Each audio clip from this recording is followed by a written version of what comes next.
What's going on, guys? I'm gonna do a really quick video here to show you what can be done in this car.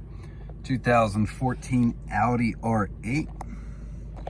Beautiful car. Customer brought it to us because they wanted to be able to use their phone a little bit more in the vehicle. They felt like they weren't able to listen to the music apps or do Bluetooth phone calls or anything like that with the factory radio, so they had us put a new one in. We chose to go with the Sony, I think it's the AX3200, Apple CarPlay, Android Auto radio.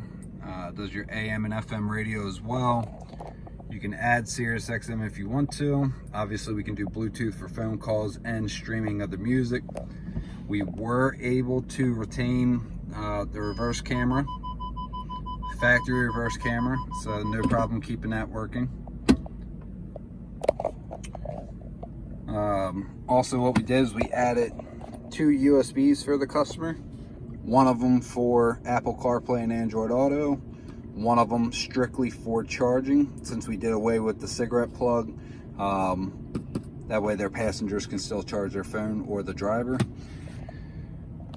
So really nice how it turned out. So if you want something like this for your Audi, it is doable. We were also able to, and I will show you, that you can. We were also able to retain the steering wheel controls.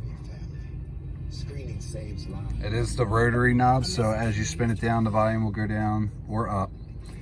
We were also able to retain the track up and down. And then finally, we were also able to retain the voice command when doing Apple CarPlay or Android Auto to activate either Siri or your Google Assistant.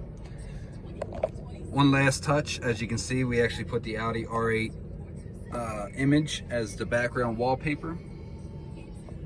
So if you want to do something like this in your Audi, please let us know. We are at Tint World of Baltimore, 717 North Point Boulevard, or give us a call. It's 410-388-0282. Thanks, guys.